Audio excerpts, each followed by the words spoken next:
Isso é Amarelinho Cast. Let's go. Isso é Amarelinho Cast. Let's go. Fala pessoal, tudo bem com vocês? Estamos começando mais um Amarelinho Cast, o podcast de Morro Agudo e região, que está aí para falar sobre todos os assuntos que dizem respeito à nossa cidade, às nossas pessoas, histórias, pessoas e muito mais. E o assunto de hoje é muito importante. A gente vai falar sobre o Setembro Amarelo, que é uma campanha que tem todo mês de setembro, e a gente trouxe um convidado mais do que especial.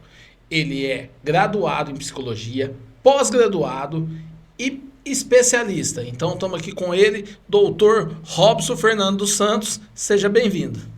Amarelinho, tudo bem com você? Obrigado pelo convite. Vamos falar um pouquinho sobre esse tema, que é um tema que não é um tema simples, né? É um tema pesado, falar sobre o suicídio.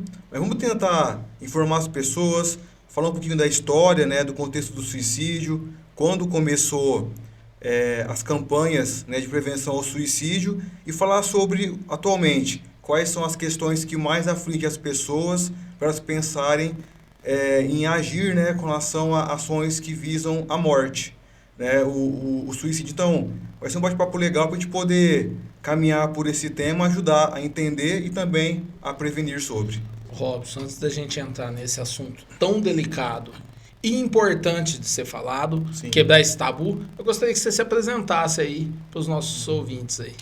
Beleza, vamos lá, eu sou o Robson, eu sou nascido em São Joaquim da Barra, mas sempre morei aqui em Morro Agudo.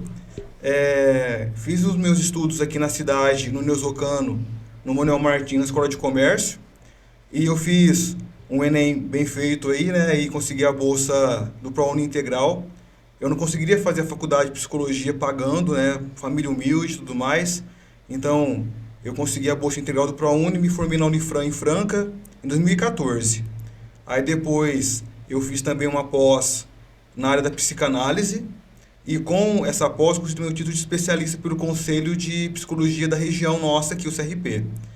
Eu atuo na clínica desde 2017, também trabalhei em outros lugares aqui em Morro Agudo, trabalhei por muito tempo no Supermercado Melo, né, serviços gerais também como gerente, fiz estágios na Câmara Municipal e também no Fórum, trabalhei um bom tempo na Comercial Borgato, aqui também em Morro Agudo, também um bom tempo na APAI como psicólogo, já atuando na área, e atualmente eu atendo na clínica Telecorporal, aqui em Morro Agudo mesmo, né, atendimentos clínicos ali particulares.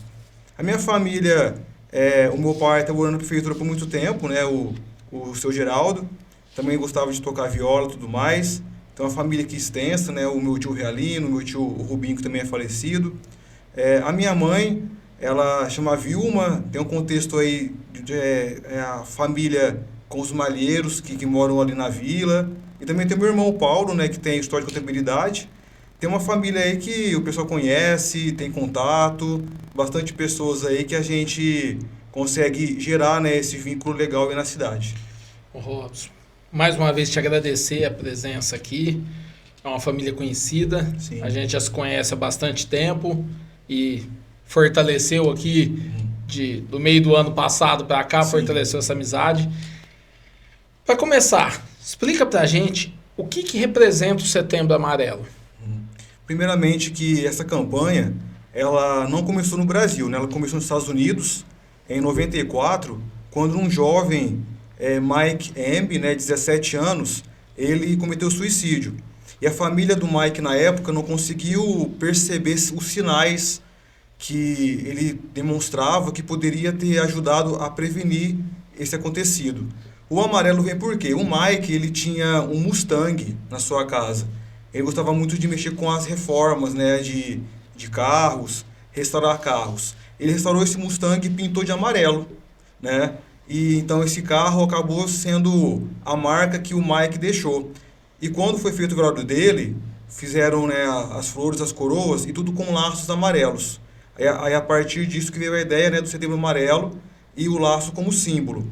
Aqui no Brasil, houve uma iniciativa no final de 2014, né, da ideia de trazer para cá. E a primeira campanha no Brasil foi em 2015.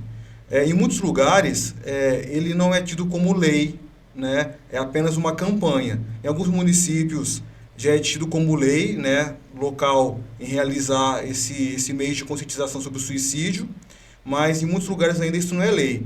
E o dia 10 de setembro é o Dia Mundial de Prevenção ao Suicídio. E por coincidência eu não sabia, hoje é dia 10 de setembro, o episódio vai dar ao ar daqui uns dias, e a gente está gravando hoje por coincidência, né? Sim. Ô Robson, conta para nós assim, a importância de ter essa campanha numa cidade igual a nossa, que é uma cidade pequena, mas que já tem essa campanha. Eu estou vendo aí vários grupos fazendo essa divulgação, o Conselho da Condição Feminina, as mulheres estão divulgando. Explica para nós a importância disso para uma cidade igual a nossa. Primeiramente, entender que todo lugar que tem pessoas, existe algo que é inerente do ser humano, que nasce com a gente, e que a gente vai passar por isso constantemente, que é o sofrimento. Então, o suicídio, ele aparece muito como uma dificuldade da pessoa lidar com alguma coisa que a angustia, que a incomoda. Então, assim, eu penso que a principal via sobre esse tema na cidade vem em que políticas que a cidade tem para tornar essa realidade de prevenção do suicídio uma realidade. É importante a gente pensar também o seguinte: hoje em Morro Agudo, quando um jovem, um adulto, ele tem um pensamento de suicídio ou ele tenta o suicídio, como que essa pessoa é acolhida desde o hospital, a atenção básica de saúde, porque é importante que a gente crie um mecanismo que faça a saúde mental ser uma prioridade. Porque é o seguinte, a grande diferença da saúde mental é que quando a pessoa tem algum adoecimento físico, ele é nítido. Eu fui andar de bicicleta, caí e quebrei o braço. Eu vou estar lá com o braço enfaixado, as pessoas conseguem ver aquele ferimento. Agora, como que a gente enxerga no outro se tem um ferimento psicológico? Então, muitas pessoas, elas não são bem acolhidas por esses lugares. Muitas cidades não colocam políticas que ajudam a perceber isso desde a infância, e por isso que fica difícil o diagnóstico. E aí, geralmente, a pessoa ela é acolhida em momentos quando há a crise. E às vezes, numa crise, se a pessoa tiver um temperamento mais impulsivo, nessa crise ela pode sim cometer o suicídio.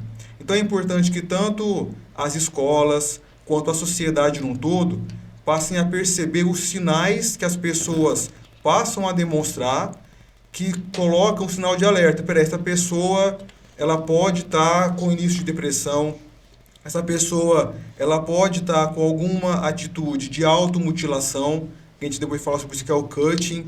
A pessoa ela era sociável e se isolou, a pessoa gostava muito de jogar bola e para de fazer isso, a pessoa era muito vaidosa e perde a vaidade, a pessoa participava de grupos sociais e para de participar. Então, assim, é importante que as pessoas, que o social e a saúde do município consigam ter um mecanismo que perceba isso antes, faça o tratamento preventivo, também de orientação, e que saiba também acolher a pessoa em crise. Porque muitas vezes, quem está no hospital, quem está na rede pública, não está treinado para acolher esse paciente adequadamente. Né? Então, a campanha é muito importante do Sim. Setembro Amarelo, mas você ter uma rede de apoio Sim. e políticas públicas para isso Sim. é o mais importante ainda, né? Claro. Robson, antes da gente entrar nesse tema aí, a gente sabe que ainda o suicídio é muito assim, delicado de se falar. É um tabu. É um tabu, tem Sim. um tabu, ninguém quer falar sobre isso. Uhum. Existe mesmo esse mito aí de que se falar vai incentivar? Uhum. Ou é só um mito mesmo? Quanto mais a gente falar, menos suicídio a gente vai ter. Eu sei que tem uma taxa de que homens se suicidam mais do que mulheres. Uhum. Sim. Então, esse é um mito ou não? É uma verdade? Quanto mais você falar, vai piorar a situação. Como que você vê isso? Sobre a forma, né, de falar sobre o suicídio, o incentivo à prevenção depende muito da forma que isso é comunicado. Quando é uma fala de prevenção, de cuidado, de explicação para o outro, é muito importante falar sobre. Porque assim, é interessante que às vezes a gente na raiva fala assim, vontade de sumir. Por que eu fui existir? Então, às vezes a gente no dia a dia, a gente fala frases que remetem a essa vontade de não existir. Então é importante que nós possamos falar sobre isso, falar sobre os pensamentos de morte. Porque assim, até pela questão, né, da minha área, que é da psicanálise, a gente fala o seguinte, que às vezes dentro da pessoa existem mais pulsões de morte do que de vida. O que é isso? São pensamentos e são atitudes que não amparam a própria existência. A pessoa, ela tem atitudes que ela caminha para um suicídio até às vezes inconsciente de si mesmo. Vícios, comportamentos autodestrutivos, comportamentos de risco. E esse mito de falar de suicídio incentiva o suicídio, isso não é uma verdade. Falar sobre isso traz à tona um tema que é do ser humano, né? Até algumas pesquisas aqui, né, que eu vi aqui para vocês, segundo a Unicamp, 17% dos brasileiros, né, tipo da mulher, do homem, não, dos brasileiros, 17% já pensaram em dar um fim na própria vida. E desses 17%, cerca de 5% já elaboraram o plano. Então, assim, o Brasil com 215 milhões de pessoas, 17%, quase 20%, né, das pessoas aí, 4 milhões de pessoas, vamos pensar mais ou menos, né, acho que é isso a conta, cerca de 4 milhões de pessoas em algum momento já pensou em se matar. Então, como que eu não posso falar de um tema que é recorrente? E o desejo de morte sobre o suicídio, ele tem vários fatores que possam determinar isso. Sobre mulher e homem. O homem se mata mais do que a mulher? Verdade ou mentira? Verdade, né? Os homens têm uma taxa muito mais alta de suicídio. Primeiro porque o homem tem uma cultura até um pouco machista que não se pode falar de sentimento, que é fraqueza, que é frescura, que não é coisa de homem. Então o homem, historicamente, ele fala menos do que ele sente. Até porque, muitas vezes, pelo machismo que existe, pela cultura que existe, o homem tem vergonha de falar com outro homem sobre uma questão frágil dele.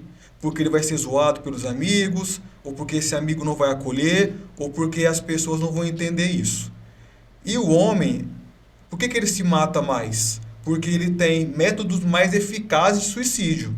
O homem tenta métodos mais eficazes. A mulher, ela tem mais tentativas e menos êxito. Até uma pesquisa trouxe que as mulheres, elas tentam às vezes pela medicação, né, tomar muita medicação, então dá tempo de socorrer, levar ao hospital, fazer uma lavagem estomacal e tudo mais. Já o homem, ele tenta vias de fato que são mais efetivas, um suicídio que é mais consumado, vamos colocar assim, né, se jogar de algum lugar, algum acidente fatal.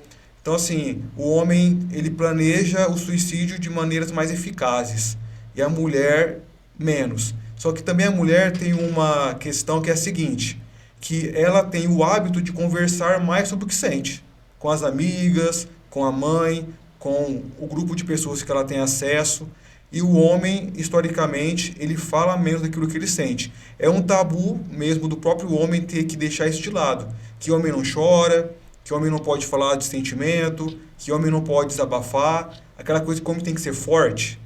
Então, muitas vezes, em silêncio, ele suporta muitas coisas e quando chega um momento de crise, ele não suporta e comete suicídio.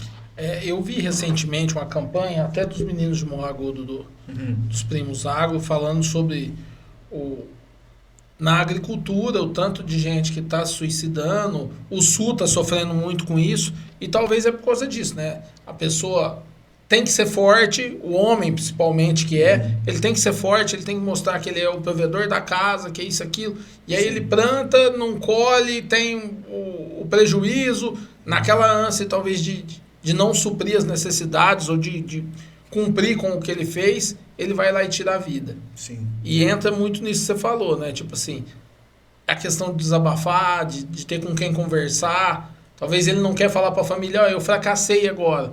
Mas não é porque ele quis, ele fracassou por fatores da natureza, Sim. por o tempo, pelo valor do dólar, por tudo, né? E acaba afetando ele.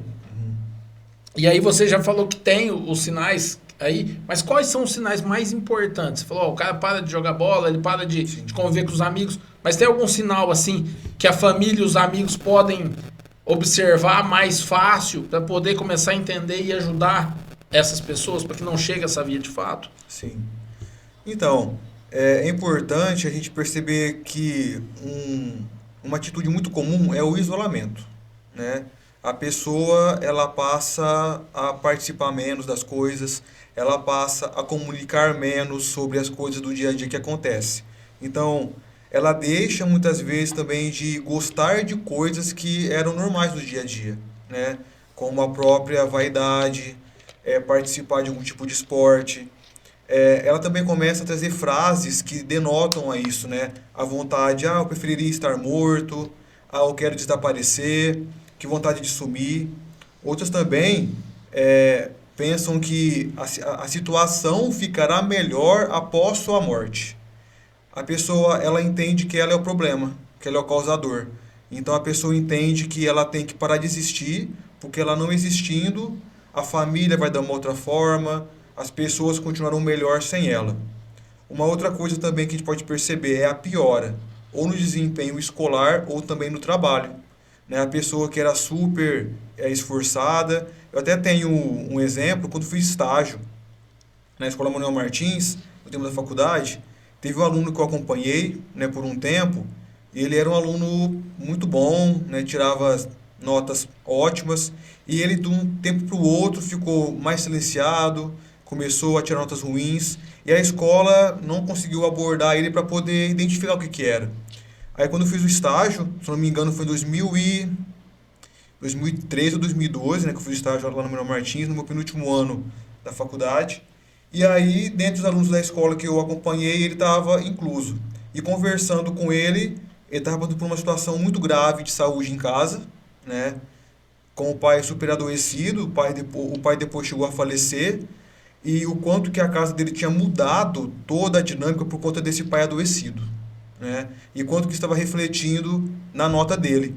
E o mais importante, quando ele começou a falar sobre isso, a ser acompanhado na escola por mim e por uma professora que era auxiliar também lá, né, que auxiliava na escola, o quanto que a partir disso ele voltou a tirar notas boas na escola. Ele começou a ter o melhor desempenho.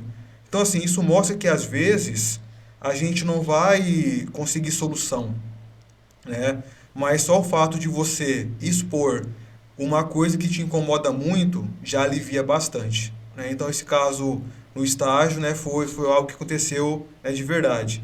Uma outra coisa também é a pessoa se isolar e ela perder a esperança de um futuro. A pessoa ela para de fazer planos, né? Ela deixa de sonhar meio tipo de dormir e sonhar, e ela para também de planejar a vida dela. Ela se vê estagnada. Outra questão também é achar que ela não pode fazer nada e que ninguém pode ajudar ela, né? Ela se coloca numa situação de isolamento que até quem quer ajudar não consegue ter acesso. A pessoa, ela mesmo se encapsula, ela se fecha. Outra parte também que aparece muito é quando a pessoa deixa de cuidar de si mesmo, né, perde a vaidade, né, o cuidado consigo mesmo, e também alterações no sono, no apetite, a pessoa para de comer, a pessoa para de se alimentar, ou então o inverso, ocorre uma compulsão. Ela passa a comer de forma desenfreada, ela passa a passar a noite sem dormir e inverte o sono, passa a ficar toda a noite, madrugada acordado, e aí de dia não rende no trabalho, não rende na escola. Então há uma inversão até da polaridade, da qualidade de sono da pessoa. Então assim, são sinais que a gente vai percebendo que assim, isso não aparece tudo de uma vez, né? A gente tem que ir percebendo se vai havendo mudanças no dia a dia mesmo. Mudança né? gradativa que vai Isso. chegando a esse fator. Exato, sim. Se a gente vê falando muito quando acontece suicídio, falou, a pessoa estava em depressão, mas tem outros fatores, né? Igual esse que eu falei da economia. Quais outros fatores que também chegam? O usuário de droga? Você tem algum caso que você já viveu ou já estudou a esse respeito do que fez a pessoa chegar até ao suicídio? Com relação aos homens, o que mais pega para o homem com relação a suicídio é realmente questões sexuais, né, de gênero. Às vezes a pessoa que ela tem uma sexualidade que a família não aceita. Então isso é um fator de grande ocorrência de suicídio. E muitas vezes a gente percebe bastante casos de pessoas que elas começam a realizar o automutilamento, né? Que chama cutting. Cutting é os cortes. São pessoas que elas se cortam, né? Elas realizam cortes no corpo. Só que o cutting, ele não é um desejo de suicídio. O cutting, ele é interessante porque a pessoa troca uma dor pela outra. Naquele momento que ela está cortando o seu braço, o teu corpo, fazendo algum ferimento, aquela dor física, ela entra no lugar da dor psicológica.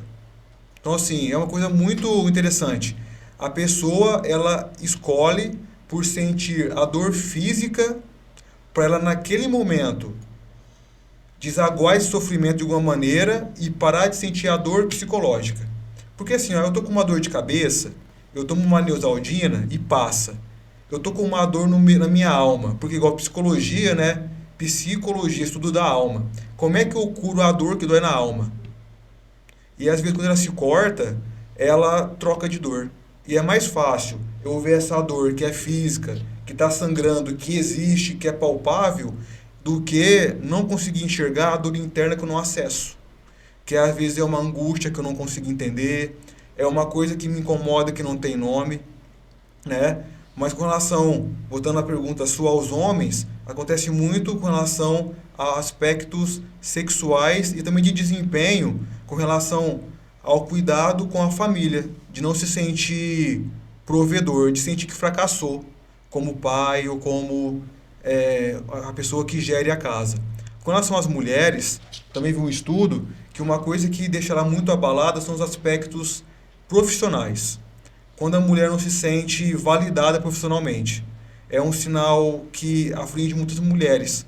Quando ela, na sua dupla jornada ou tripla jornada, quando a mulher é mãe, trabalha e é esposa, ela não consegue entender que em nenhum lugar existe o seu reconhecimento.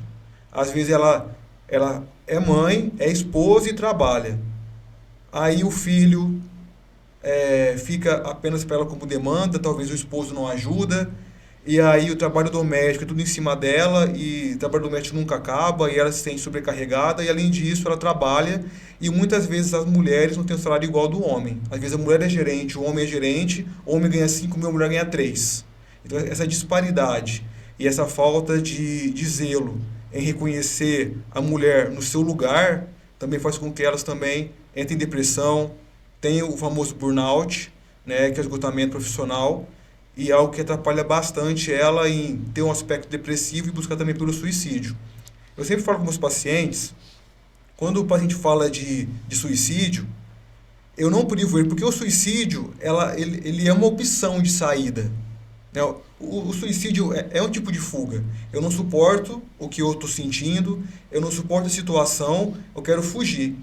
É uma possibilidade de suicídio, só que não é a via mais saudável.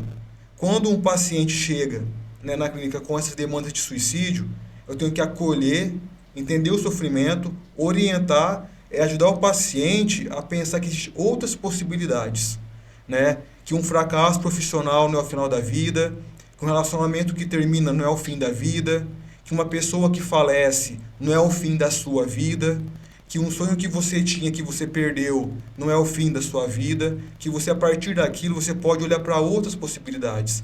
Porque a pessoa que ela chega com a ideia de suicídio, ela já tentou algumas vias antes. Muitas vezes a pessoa, ela buscou ajuda com amigos e às vezes não foi acolhida. Às vezes tentou um acompanhamento na saúde e o acompanhamento não foi desejado porque, vamos falar daqui porque a gente daqui, né? Muitas pessoas chegam comentando comigo que hoje Morro Agudo não supre a demanda, né? Até, né, uma paciente também reclamou bastante com relação ao psiquiatra em Morro Agudo. O psiquiatra tem no CAPS, né? E, se não me engano, é a 3ª ou 4ª vez que muda o psiquiatra. As pessoas, elas não entendem, eu não quero menosprezar as demais áreas, mas o vínculo do paciente com o psiquiatra e o vínculo do paciente com o psicólogo são vínculos diferentes. Por quê? Primeiro, o paciente ele tem que confiar nesse psiquiatra, né? ele vai lá e expõe toda a sua vida, conta todos os sofrimentos. Ela está lá 1 ano com o psiquiatra, aí muda o psiquiatra, aí vem uma pessoa nova, ela tem que contar tudo de novo. Ela não sabe se ela vai confiar nesse psiquiatra que está aqui, quebra o vínculo. Mesma coisa é a questão do sendo psicólogo. A gente atende semanalmente o paciente. Na rede pública, tem casos de atender de 15 em 15 dias, uma vez no mês. Como que você vai acolher uma demanda séria do paciente, vendo ele quinzenalmente uma vez no mês? E como que você vai acolher também mudando profissionais? Porque a terapia nada mais é do que vínculo. Então, quando eu troco de psiquiatra, quando eu troco de psicólogo, quando a rede pública não me dá esse amparo, o paciente se sente desamparado. E mesmo para o profissional, porque fica humanamente impossível, né? Sim. Porque ele atender toda a demanda, Sim. absorver, ele não vai conseguir se conectar com todos os pacientes. Sim.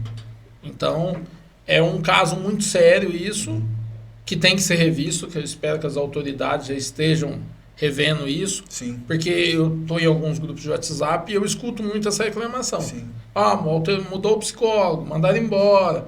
E não é, depois pós-pandemia, isso piorou Sim. gravemente. Todo mundo ficou mais doente, ficou mais fechado. Sim. E mudou, criou traumas, né? A pandemia criou traumas. E aí você falou de cidade pequena, que é o nosso caso. Sim. Você acha que mais atrapalha ou ajuda você ter uma depressão numa cidade pequena que todo mundo se conhece? Porque para pessoa, você como especialista vai saber, a pessoa que está com depressão, ela acaba sendo, na cabeça dela, acaba sendo que ela está sendo taxada pela outra pessoa. Talvez a pessoa quer aproximar para falar, para conversar, mas como que você vê isso como profissional? Mais soma ou mais atrapalha? Boa pergunta, né? Porque eu penso que em todo lugar tem gente que acolhe e tem gente que rejeita. Eu penso que no nosso caso, que tem 30 mil habitantes, eu penso que seria mais fácil a gente conhecendo mais próximo quem são as pessoas, em fazer um trabalho realmente de acolher, né? De gerar algo social, de incluir as pessoas. Só que ao mesmo tempo, na cidade pequena, a gente fala muito de estigma, né? O que é isso? É como que a pessoa que ela tem um diagnóstico, ela passa a ser marcada com aquilo. Aquele lá é aquela mulher que é depressiva. Aquele ali é o que tem esquizofrenia. A pessoa, ela para de ser chamada pelo nome e é chamada pelo seu diagnóstico. Então, acho que o risco que acontece nas cidades pequenas é isso. De você deixar de ver a humanidade do indivíduo e olhar a pessoa apenas como um diagnóstico. Então, assim, a cidade, ela tinha que gerar uma cultura de acolhimento e de cuidado com a saúde mental, né? Porque quando eu falo assim pra você, Amarelinho, desenha pra mim um cérebro. Você faz lá uma bolinha com uma minhoquinha lá, tipo igual um miojo, é o cérebro, beleza. Desenha pra mim a sua mente. Não queira estar na minha mente. Então, o que a mente humana é, né? Então, assim, a gente tem que acolher as pessoas que estão com uma questão, né, de depressão ou adoecimento psicológico, psiquiátrico, porque eu falo, é um adoecimento que ele não aparece na pele, ele não deixa cicatriz, mas é um adoecimento que ele aparece na fala desanimada, no desânimo que o outro tem sobre algo, né, na tristeza, no olhar de alguém que você percebe, no isolamento social. E eu penso também que é uma responsabilidade nossa ter esse amparo àquele que sofre, né? Só que é importante, como a gente comentou, a cidade tem uma política de prevenção do suicídio, também nas escolas municipais, estaduais, ter isso como algo aberto a ser falado, ter equipes multidisciplinares que conseguem acompanhar essas pessoas nos estágios do adoecimento. E até uma coisa também, o Amarelinho, diferenciar psiquiatra de psicólogo. A pessoa não sabe. Quando que eu tenho que buscar o psiquiatra? Quando eu tenho que ir no psicólogo? Primeiro, o psiquiatra é médico. Formou em medicina e fez a sua residência em psiquiatria. A psiquiatria é um ramo da medicina. Igual tem o oftalmo, o cardiologista, o endócrino, né? Então, o psiquiatra, ele é um médico da mente. E o psicólogo, ele é o terapeuta da mente, né? O psicólogo, por exemplo, ele não pode descrever, né, indicar medicações, né? Porque ele não tem, né, o amparo da medicina para isso. Só que, por exemplo, a pessoa vai no psiquiatra e passa para ela um antidepressivo. O antidepressivo, ele vai trabalhar no orgânico do indivíduo. Só que a pessoa, ela não vai conversar com o comprimido para desabafar do que ela está sentindo. Então, esse trabalho de expor o que incomoda é feito na terapia. Por isso que muitos tratamentos concilia a questão medicamentosa, que o psiquiatra, né, indica, junto com a psicoterapia. Porque o médico vai perceber se organicamente o corpo responde àquela medicação que está sendo dada ao paciente, e com o psicólogo ele vai falar sobre aquilo que causa os incômodos, né? As angústias, as aflições, os medos, as inseguranças. E assim, como eu te falei, o psicólogo, atendimento é semanalmente. Já o médico vai ver uma vez por mês, quinzenalmente, conforme o paciente fica mais estável, fica mais longe os retornos, e com o psicólogo, né, o acompanhamento é semanalmente. Robson, e como que é assim? Porque quando você vai vendo a pessoa, você quer orientar uma pessoa da família, ou até para não chegar no caso de depressão, você fala assim, ó, procura um psicólogo, vai lá conversar com ele. E aí a pessoa fala, não, psicólogo o quê? Isso é frescura. É coisa de doido. É coisa de doido. Sim. Aí não, você fala assim, eu preciso de um psicólogo, eu não tô bem, eu preciso de uma pessoa para me falar, você tá faltando fé, vai rezar, vai orar. Vai trabalhar, vai não sei, sim. Isso, como que é isso pro psicólogo? Falar assim, explica isso pro povo, assim, não é frescura você se tratar com um psicólogo. Eu nunca fiz, mas eu acho que todo mundo tinha que fazer. Eu tenho esperança que o ano que vem eu vou começar a fazer. Sim. Mas, geralmente as pessoas falam assim, não, você tá com frescura de querer ir em psicólogo, vai rezar. E não é isso, né? É um tratamento. Então explica aí para as pessoas aí que não acreditam nisso e a importância desse tratamento. Fiquei até um pouco triste, né, porque falar sobre isso vai remontar um pouco sobre a história da psiquiatria e da psicologia aqui no Brasil. Antigamente, né, até isso não existe mais, tinha os manicômios, né? Então, assim, as casas, os hospitais psiquiátricos, né, que eram as casas aí que tinham os manicômios. E, assim, toda pessoa que ela divergia, entre aspas, do normal, era encaminhado para esses lugares, né?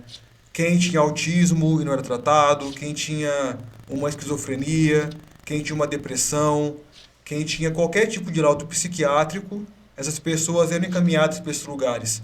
E esses lugares até foram proibidos, né? Teve até um movimento, né, anti-manicômios aí, né, do Conselho de Psicologia, do de Medicina, porque foram lugares que colocaram que o psiquiatra e o psicólogo cuidavam dessas pessoas que estavam lá. Então, quem estava de fora olhava o quê? Aquele lugar é um lugar onde tem louco, onde tem pessoas que não são boas da cabeça. Era muito isso. Então, quando alguém falava para alguém que a pessoa tinha que ir no psiquiatra, que a pessoa tinha que ir no psicólogo, culturalmente já vinha isso, que era alguma coisa que tinha a ver com um enlouquecimento, com algum tipo de adoecimento que não tinha cura, não tinha tratamento. Essas pessoas, pra você perceber, elas eram tiradas do social, elas eram aprisionadas nesses lugares, né? As famílias colocavam lá, não iam visitar, as pessoas não eram reintegradas socialmente. Então, assim, infelizmente, essas falas, elas repercutem até hoje, ressoam até hoje, por uma cultura nossa. É papel nosso, primeiramente, explicar que todo ser humano passa por sofrimento. E as pessoas hoje, elas não estão com paciência, nem com tempo, nem com vontade de escutar ninguém, né? Alguém chega para falar com alguém, não tenho tempo, estou ocupado, conversa depois, manda no WhatsApp, não estou bem, se que tem, depois eu falo com você e não responde. As pessoas hoje, elas não se reúnem mais, né, para estarem juntas, sei lá, atendo adolescentes também, o pessoal faz as causas aí, tipo, tem 10, 15 pessoas numa ligação lá, todo mundo junto, mas ninguém se reúne para conversar, né? Ninguém tá junto para poder vivenciar as coisas. Então, assim, a gente tem que entender que o psicólogo, ele é um profissional da escuta. Ele vai auxiliar a pessoa a poder compreender aquilo que a incomoda. E não tem tempo para isso. Eu não tenho que esperar estar péssimo para estar indo no psicólogo. Espera aí, se eu tenho algum pensamento recorrente, que ele é repetitivo, e eu não consigo resolver, fica uma angústia constante, eu tenho que buscar ajuda, né? Com relação à questão de fé. Esse é um ponto polêmico, né? De falar que às vezes... eu tô aqui, vou falar, tô nem com ninguém, não. Vamos lá. A gente vai para Orlândia, né? A gente sabe que teve os casos de suicídio na ponte de Orlândia. Aí você entra chegando lá, tá lá, Jesus salva, a plaquinha. Ah, Jesus te ama, isso que tem. Gente, quem pensa em suicídio já foi na igreja antes, já falou com Deus, já falou com o padre, já falou com o pastor, tentou outras vias. E muitas vezes a igreja, ela não acolhe de maneira adequada, né? Tem casos, né, assim, de pessoas que elas chegam com algum adoecimento psíquico, né, numa igreja, e a igreja pensa que tem a ver com algo, né, de demônios, de espíritos. Então, assim, a gente não pode demonizar o adoecimento psicológico, né? E falar que é falta de Deus, assim, é você decretar a pessoa que aquele lugar que ela está buscando uma ajuda está rejeitando. Primeira coisa, se você que é padre, pastor, você que é obreiro de uma igreja, você que tem alguma instituição religiosa, uma ONG, quando alguém chega falando que está pensando em suicídio, a primeira coisa é perguntar: o que te faz sofrer?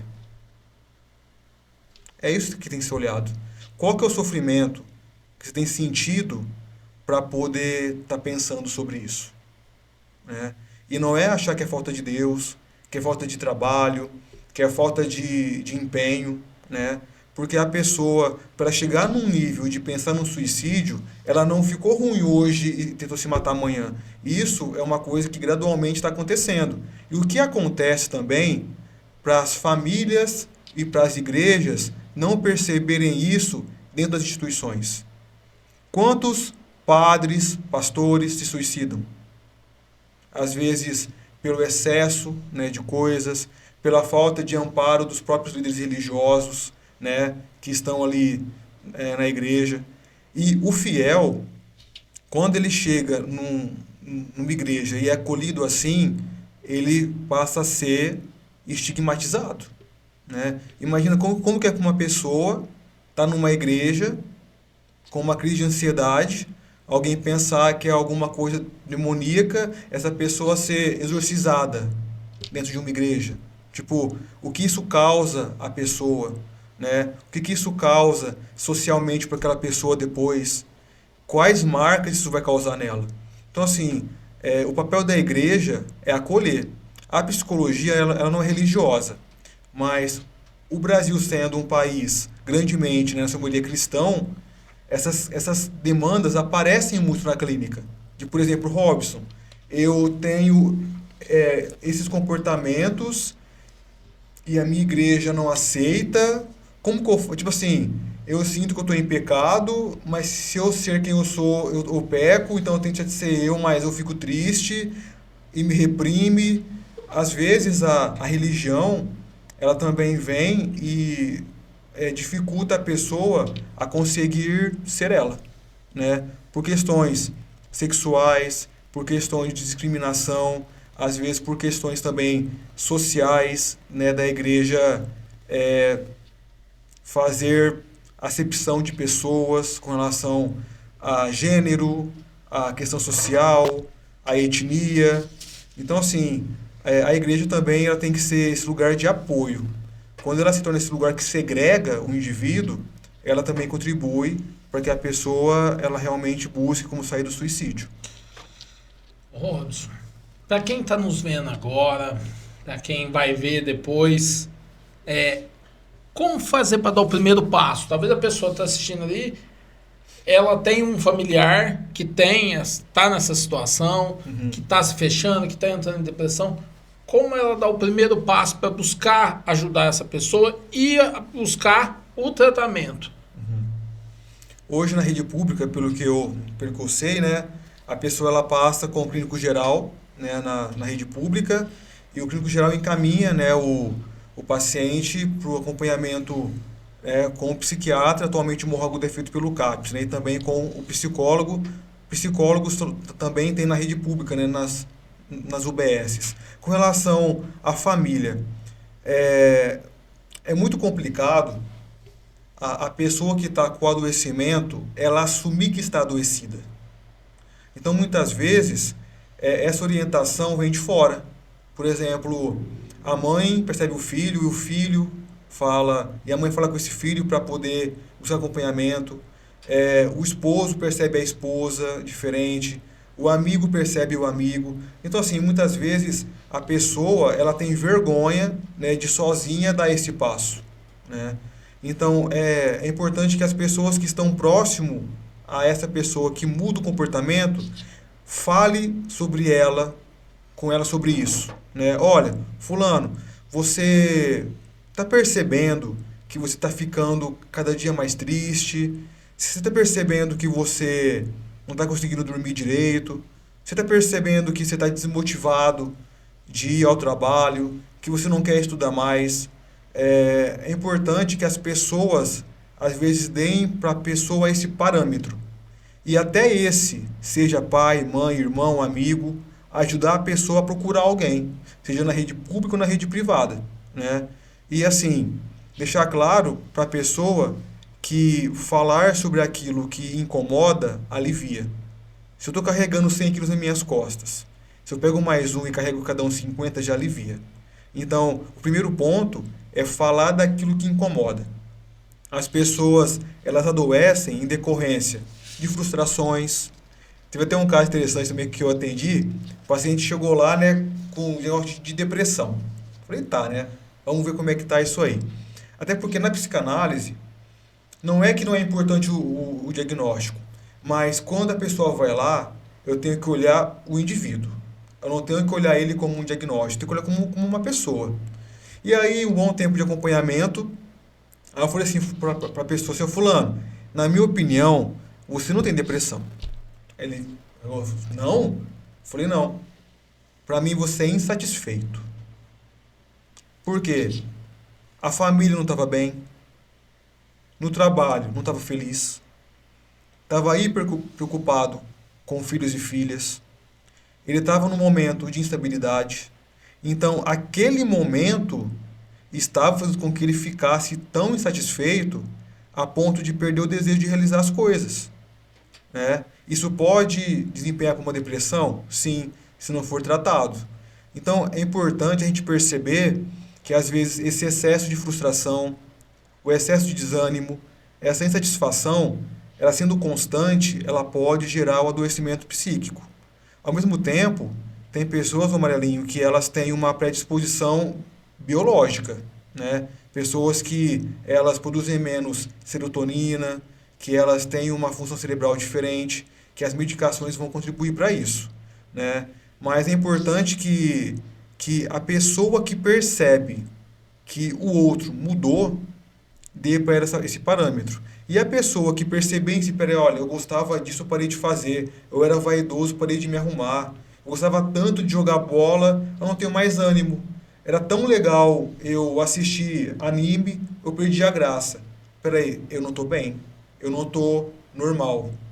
E aí a pessoa também reconhecendo isso, buscar ajuda, seja na rede pública ou então na rede particular. Robson, você falou uma situação que acontece no município, e aí eu vou pedir para você, se souber, me falar. A pessoa hoje, para ir pegar uma indicação para um psicólogo ou um psiquiatra, ele tem que passar pelo Clínico médico geral. clínico geral. Sim, isso é uma obrigação ou é um método que a cidade indica? E aí eu vou completar minha pergunta pelo motivo. A pessoa já está em depressão. Ela está difícil de se abrir, ela está sofrendo. Como você falou, a maioria dos casos de suicídio é porque a pessoa já está sofrendo há vários tempos. Sim. ela ir num postinho, ter que falar que ela quer consultar. Ah, por que você está querendo consultar com o clínico geral? Ah, eu estou sofrendo. Numa cidade pequena que ainda esse tratamento, esse diagnóstico é tratado como piada ou às vezes como um fusquinha, se a pessoa não gosta da outra por um motivo, não é pior do que a pessoa ir direto no profissional, certo? Com relação a como isso é conduzido na cidade, isso quem determina é a política municipal, né? A própria saúde do município que determina se a pessoa tem ou não que passar por algum acompanhamento para ser encaminhado. Eu não vou recordar o ano, talvez você pode lembrar, mas aqui em Morro Agudo existia o núcleo de saúde mental, né? Uns 7, 8 anos atrás, por aí. 2017. Né? Por aí, tipo, tinha o núcleo, assim, que, pelo que eu me recordo, as pessoas, elas iam diretamente lá. Lá tinha, se não me engano, era 2 psiquiatras e tinha psicólogos. Porque, às vezes, o que pega o amarelinho? A pessoa, às vezes, não busca esse caminho de ir primeiro e agendar a consulta, falar com o atendente. Do atendente, sair para o clínico geral. Para o clínico geral, se ser encaminhado para o psiquiatra manda para o psicólogo. Talvez ela não quer passar por isso, por quê? Parece que em cada lugar que ela vai, ela se expõe um pouco mais. Sim. Então, às vezes, a pessoa que está sofrendo, que não está bem, ela não quer gritar para os 4 cantos que ela está passando por isso. Então, seria importante, né, às vezes, criar um mecanismo aí municipal, né, da saúde, dialogar com a saúde mental do município, de como é atualmente, de buscar meios que a pessoa possa ter acesso a isso de forma um pouco mais direta, né? Que ela consiga a consulta com o psiquiatra diretamente, né? Porque muitas vezes também tem uma coisa que é muito das pessoas. Parece que se ela não for no médico, se o médico não dá um remédio, o médico não foi médico. Porque às vezes a questão está inicial, então a terapia apenas ela vai conseguir elaborar esse sofrimento e melhorar. Então, em alguns casos, elas às vezes nem precisam de medicação. Se ela tivesse o acesso direto ao psicólogo, num lugar que a acolhesse, ela poderia marcar essa consulta, ser avaliada pelo psicólogo e fazer ali o acompanhamento, né?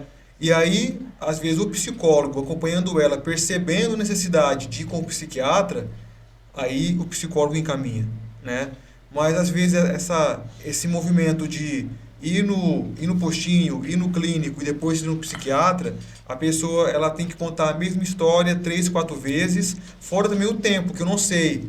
Hoje, o tempo de fila de espera. Igual, eu fui no clínico, me mandou para o psiquiatra. Quanto tempo hoje que a pessoa demora para conseguir a vaga com o psiquiatra em Morro Agudo? Eu não sei informar, mas às vezes demora 20 dias, 1 mês, 45 dias. Ela vai ficar mais 1 mês e meio sofrendo sobre isso, sem ter esse aporte. Então, às vezes, nesse intervalo, a pessoa pode cometer o suicídio. Eu te fiz essa pergunta justamente por isso, porque esse período pode ser crucial. Sim. E não é quando a pessoa se suicida, ela não está tirando só a vida dela. Ela está tirando a vida da família inteira. Sim. Porque ela está criando um trauma se ela tiver filhos, nos filhos, no pai e na mãe que deixa, que ele vai deixar para trás, na esposa ou no esposo. Então, eu vejo isso. E eu vi, isso fica como uma dica e uma crítica eu vou falar do governo municipal, porque é a realidade que a gente está vivendo hoje. Esses dias eu vi que uma mulher, para passar pelo ginecologista aqui em Morro Agudo, ela tem que ir passar pelo clínico geral. Para passar pelo psicólogo, ela tem que passar pelo clínico geral. Vamos quebrar essa burocracia, já que não é uma lei estadual ou federal, e ir direto Porque é muito importante. Pode acontecer, a gente está falando do caso da pessoa com depressão. Esse 1 mês que levar, eu não sei qual é o prazo, ou uma semana que for, vamos ser mais práticos, uma semana que levar entre ela ir no clínico geral e marcar com o psicólogo ou com o psiquiatra, ela tirar a vida dela. Sim. Como uma mulher que não fez o acompanhamento em todo esse tempo, ela ir e descobrir que ela está com uma doença grave nesse período, sendo que uma semana, um mês poderia salvar a vida dela Sim. ou salvar algum órgão dela. Então, eu acho que tem que acabar um pouco dessa burocracia para poder salvar vidas. A gente está tratando de vidas. Dor, tanto a física quanto a psicológica, Sim. ela não espera. Então, se eu tiver errado, você me corrige. Eu falo, não, você está passando a carroça na frente dos bois. Mas eu acho que a gente tem que acabar com essa burocracia para poder ir direto ao diagnóstico e ao tratamento. Porque não é um tratamento que acontece do dia para a noite, mas talvez uma conversa com o psicólogo, você Já tira a alivia pessoa, muito. Sim. alivia a carga dela e ela deixa de pensar no suicídio e em tudo, a tragédia que vai acontecer depois do suicídio.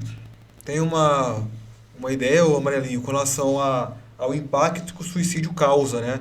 Cerca de 60 pessoas são diretamente impactadas quando alguém comete suicídio, né? A família, os amigos, quem trabalha junto. Então, assim, quando uma pessoa ela falece, né? Ela comete suicídio, cerca de 60 pessoas ali são impactadas diretamente com isso. Outro ponto também que é importante é uma pessoa que ela está pensando em cometer suicídio, né? E ela avisa isso a alguém.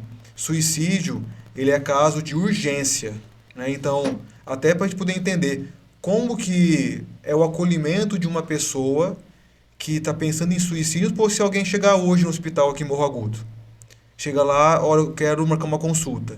E ela chega no médico e fala que ela quer cometer suicídio. Como que a equipe médica, a equipe de enfermeiros, a equipe do hospital é trabalhada para acolher essa pessoa que está pensando, ou até uma pessoa que cometeu suicídio, mas que foi socorrida a tempo, chega no hospital ali e ela, né, é medicada, é estabilizada. Como que ela é acolhida, como que ela é protegida pelo hospital para que não seja uma coisa exposta, que coloque ela num constrangimento, e como que é o pós disso.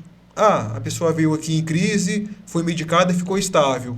E depois? O hospital já comunica o CAPS, essa pessoa no outro dia já vai passar com o psiquiatra, e ela já vai ter depois o aporte psicológico. Então, assim, o hospital tem psicólogo, né? Porque o psicólogo hospitalar, ele pode estar também para auxiliar nessas questões de urgência. Se a pessoa, se ela faz terapia com algum profissional e ela comete, né, tenta cometer suicídio, e ela chega ao hospital, se a família tem que avisar o hospital sobre isso, para o hospital avisar esse profissional, para esse profissional ir até o hospital. Então, assim, é importante entender como que a pessoa que atenta contra a vida, né, que tenta o suicídio, como que ela é amparada, né, quando ela é acolhida, quando ela é resgatada de uma tentativa de suicídio, e como que depois ela é acompanhada, para que isso seja cuidado. Porque tem um ponto que é muito importante, Amarelinho. A medicação psiquiátrica, ela demora um tempo a fazer efeito. Muitas vezes o paciente ele sofre durante 1 mês e meio de oscilações até achar a dosagem certa, até achar a medicação correta. Então, assim, é um cuidado inicialmente que tem que ser feito muito próximo do psiquiatra com o paciente para poder verificar como que a medicação está agindo, se está surtindo o efeito esperado. Porque esse período de adequação de medicação é um período muito sensível também, onde o paciente pode oscilar muito. Então, o paciente está medicado, mas está tendo uma crise agora. Quem que atende ele? Né? Aonde que ele vai? Sei lá, é 8 da noite, o paciente está em crise, aonde que ele vai? Até você falou do hospital, e eu fiquei muito feliz, recentemente eu fiz uma visita ao hospital, eles estão pensando em criar uma ala psiquiátrica no hospital, e para dar esse atendimento para as pessoas que chegam lá, e também fazer um tratamento para que não chegue a esse fim. Sim. Então eu fiquei muito animado, eles estão correndo atrás de verba com os deputados, eu tive lá com uma deputada que se comprometeu a ajudar, então é muito importante isso acontecer. Então estão dando o primeiro passo, não acontece do dia para a noite, mas eu fiquei muito feliz que estão pensando nisso, que a gente vê que os casos de diagnósticos nessa área está subindo muito, pós-pandemia transformou. A gente já falou do que causa, da onde buscar. Tem algum telefone que pode fazer? A gente sabe que na cidade é o CAPS, né? Sim. Os postos de saúde, o hospital. Tem alguma outra pessoa? Antigamente tinha um número que as pessoas ligavam, falavam, não sei se tem ainda. Sim. Tem Não tem, alguma né? coisa? O CVV, né? Centro de Valorização da Vida, que é o número 188, né? Até eu acessei o site deles hoje também. Hoje existe tanto também a ligação, que a pessoa pode ligar, né, no 188, 24 horas, né, o telefone funciona, e sempre vai estar ali, né, à disposição um terapeuta. Geralmente esse trabalho é um trabalho voluntário, né? Quem é profissional da área pode fazer a sua inscrição, né? Buscar o CVV. E também existe hoje a opção também do chat, né? Então a pessoa ela acessa o site do CVV e ela consegue falar com alguém que está ali para acompanhar ela nesse momento, né? Por um chat e por um bate-papo. E eles começaram esse trabalho em São Paulo em 1962, né? Vendo as demandas, né, que estavam altas de depressão, de suicídio, eles disponibilizaram esse número que até hoje ele está ativo. Até um dado interessante sobre a questão do suicídio, como que está isso no Brasil, né? Então eu peguei os dados para a gente poder falar um pouquinho sobre. A taxa de suicídio no Brasil cresceu 43% em uma década. De 2010 eram 9.400 casos, para 2019 pulou para 13.500. Então, aumentou mais de 40% dos casos do suicídio. Desses casos, 81% foi de adolescentes. Menores de 14 anos, aumentou 113%. Estou de Brasil. O suicídio é a quarta causa de morte entre pessoas que têm de 15 a 29 anos. E, atualmente, a cada dia, 38 pessoas tiram a vida no Brasil. Nossa, Então, por dia, 38 pessoas, elas falecem em decorrência de suicídio. Robson, como que a gente pode prevenir isso? As escolas, as empresas, a igreja, a família, como que ela pode atuar nessa prevenção? Falar Sim. assim, ó, vamos diminuir esse número, isso não tem que ser diminuído urgentemente. 38 pessoas por dia é muita coisa. Sim. Como que a gente pode atuar para prevenir isso? Eu penso que é importante, Aurelio, que todos os espaços sociais tenham espaços para falar sobre isso, né? A tua pergunta daquela hora, né, sobre o mito de falar de suicídio, aumento do suicídio. Não, é importante que, assim, ó, eu vou falar da minha vivência, né? Eu não me recordo de ter ido na igreja e escutar uma homilia, uma pregação que falasse sobre isso. Eu não sei se alguém, né, que está ouvindo a gente participou de uma missa, de um culto, de um encontro religioso, seja lá de qual for, no qual foi falado sobre isso. É como se as pessoas tivessem medo de falar sobre morte. E aquilo que eu não falo, mas que me incomoda, vira pra gente um fantasma, um monstro. Então, assim, a gente tem que fazer com que os espaços religiosos, os espaços escolares, os espaços sociais falem sobre isso. Porque as pessoas só vão ter liberdade e vão ter a abertura de falar com os demais que elas não estão bem se elas se sentirem participando de um lugar que dá espaço para isso. Então, se na igreja não fala, se na escola não fala, se em casa não fala, se no dia a dia com os amigos não falam, se você fica sabendo que alguém tentou suicídio, você zoa a pessoa, você debocha, você exclui, ou você fala que é bobeira, fala que é besteira. Se continuar com esses pensamentos de não incluir esse assunto nos lugares, as pessoas não vão ter a coragem, a liberdade de falar sobre isso. Então é importante que nos lugares sociais se fale sobre isso, né? Quebra esse tabu. Para a gente é muito comum o tabu de falar sobre o suicídio, o tabu de falar sobre sexualidade, o tabu de falar de política, né? De falar sobre religião, né? São temas que as pessoas ficam fugindo, sendo que são temas que estão todos os dias batendo a porta das nossas casas. Às vezes você tem um vizinho que é depressivo, você tem um primo, um amigo que se matou. Eu passei por isso, né? Tanto, né, como a história minha eu posso falar à vontade. Eu recordo desse amigo meu que faleceu, eu trabalhava no supermercado Melo, estava lá como gerente, Aí um amigo meu que trabalhava lá, o Caio, chegou o seu Robson. Uai, você viu quem que se matou? Eu falei, não, né? Ah, tal pessoa. Eu falei, sério? Tipo assim, uma pessoa religiosa, uma pessoa de bem, uma pessoa que não tinha vícios, né? Uma pessoa que tinha um histórico de uma família com dificuldades, uma pessoa que não suportou o término de um relacionamento, né? Que talvez para essa pessoa a ideia dele era que essa relação fizesse com que ele tivesse uma vida melhor, uma vida boa. Aí quando ele perdeu essa relação, ele se sentiu sem vida e ele cometeu suicídio. Tanto que, assim, eu nem fui ao velório dele na época. Tipo assim, eu não quis ver ele falecido, né? Eu optei por não ir. Mas, assim, a gente passa perto de tantas pessoas, a gente não tem ideia do sofrimento que cada um carrega. Talvez, né, eu não tenho depressão, você também não tem, mas a gente passa por sofrimentos no dia a dia, por preocupações, às vezes falta um dinheiro, às vezes alguém adoece na família, às vezes você fica preocupado com alguma questão sua, às vezes você acorda com mal-estar e fica mal.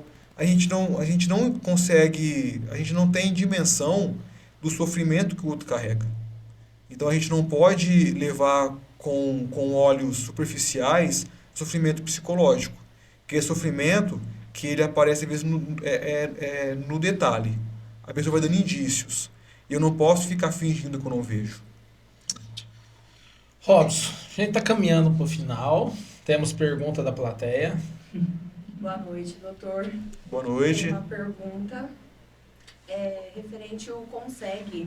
Ele acabou de postar nas redes sociais no Instagram que em Morro Agudo registrou um aumento de 122% nos casos de violência doméstica nos últimos 4 anos. Só esse ano foram registrados 129 casos de violência doméstica até o mês de julho. Sabemos que a violência psicológica e relacionamentos abusivos afetam diretamente a saúde mental das mulheres. Como que identifica esses sinais e qual que seria o primeiro passo para que elas busquem ajuda de uma forma segura? Acho que o ponto mais a gente primeiro tem que pensar que é uma questão multifatorial, né?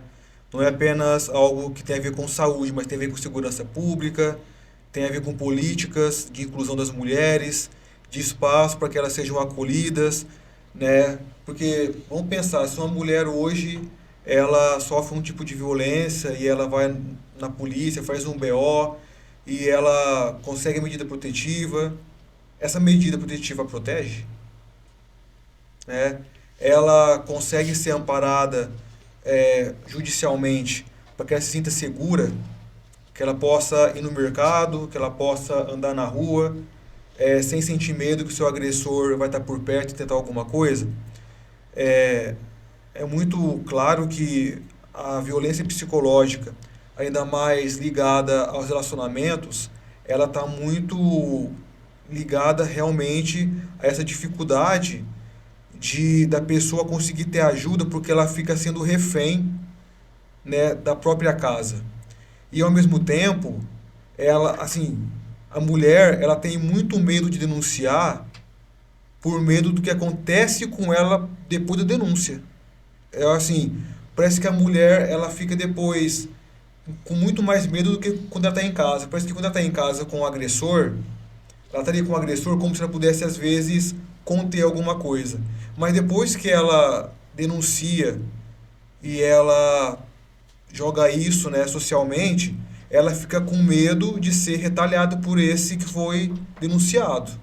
Então, assim, a gente, né, teve um caso recente de feminicídio em Morro Agudo. A gente viu também esses casos de uma mulher que ela foi morta a marteladas, né, aqui no Brasil. Então, assim, até que ponto o medo acua a pessoa de uma forma que ela não consegue ver saída. Falta muita política pública a nível federal, estadual e municipal também, na questão do respaldo, né? Sim, assim, a mulher, né, igual você que é mulher que está nos ouvindo, você se sente protegida quando você denuncia um agressor e você faz seu BO e o agressor não pode chegar perto de você 200 metros. Se você se sente protegida, a mulher tem que se sentir protegida. Existe uma casa de acolhimento. E se a mulher não tiver para onde ir? Né? E se a mulher ela depende desse marido financeiramente?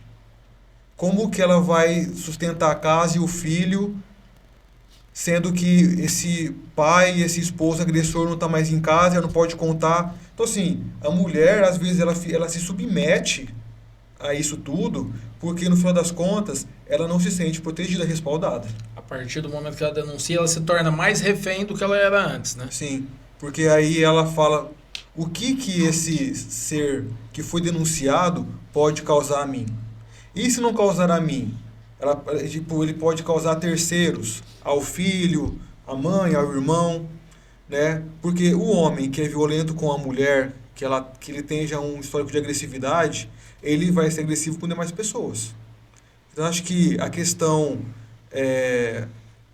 do amparo à mulher falha muito na segurança que ela vai sentir no momento após denúncia. Que ela se sente, eu acho que, muito mais exposta, né? Acho que essa que é a questão. E aí, como que pode criar políticas municipais, né? Não vamos tentar que está longe da gente, mas tipo em Morro Agudo, né? Quando uma mulher ela denuncia, quando ela tem a medida protetiva, quais são os amparos que o município dá a essa mulher, a esses filhos? Pra você ter noção, Morro Agudo tem o projeto do aluguel social. Sim. Já há alguns anos. Na legislatura passada foi apresentado pela vereadora Lauriane e até hoje não foi implementado. Uhum. Eles não se preocuparam, o governo passado e o atual até agora, não se preocupou em deixar uma reserva de dinheiro para que esse aluguel seja implementado. Uhum. Eu não sei se já tem cursos técnicos para essas pessoas, essas mulheres que sofrem isso, mas a gente está muito atrasado. Sim. E aí entra na questão, né? A mulher prefere sofrer dentro de casa do que fazer a denúncia, porque aí ela não vai ter respaldo nenhum. Sim. Então é muito triste. Parece que ou é a violência ou é o desamparo. Mais alguma pergunta da plateia? Não. Em breve vocês verão a plateia, vem aí no futuro. A gente está com ideias. Na próxima temporada. A próxima temporada de Amarelinho Cast. Dr. Robson, a gente está caminhando para o final. Deixa uma mensagem aí para a população de Morro Agudo, para todo mundo que vai acompanhar. Graças a Deus a nossa popularidade vem crescendo regionalmente, futuramente nacionalmente. Por que não, né? Mundialmente, né? Mundialmente. Mundialmente. A gente tem amigos que estão acompanhando a gente na Inglaterra, no Japão. Obrigado, sim, meninos. Próximo eu falo o nome de vocês. E como as pessoas podem entrar em contato com você para começar um tratamento, para buscar ajuda, para buscar uma indicação. Eu penso que é importante, como eu falei, né, que o sofrimento ele faz parte da existência humana. Até eu dou um exemplo interessante.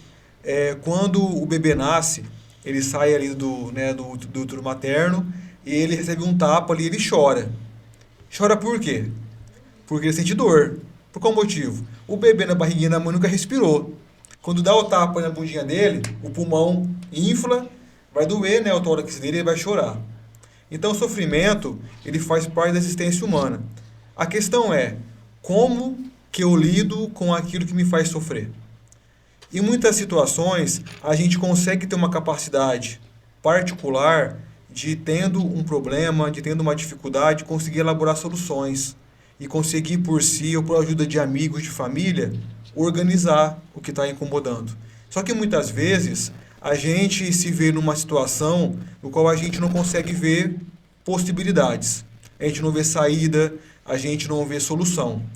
E a gente fala também o seguinte, né? O que mais angustia as pessoas são perguntas que não têm respostas, né? Porque se eu pergunto alguma coisa e aquilo tem resposta, está resolvido.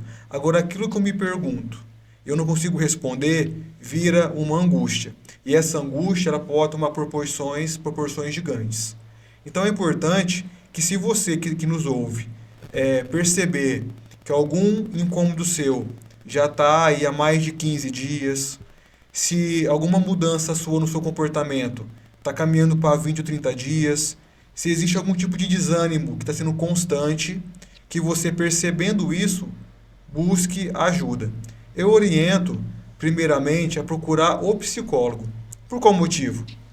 O psicólogo te avaliando, ali nos atendimentos, ele consegue ali junto com você perceber se existe a demanda medicamentosa ou não, né? Então, às vezes, você indo com o psicólogo, tendo acompanhamento psicológico aí com o profissional, você consegue elaborar o que te incomoda e isso já fica resolvido.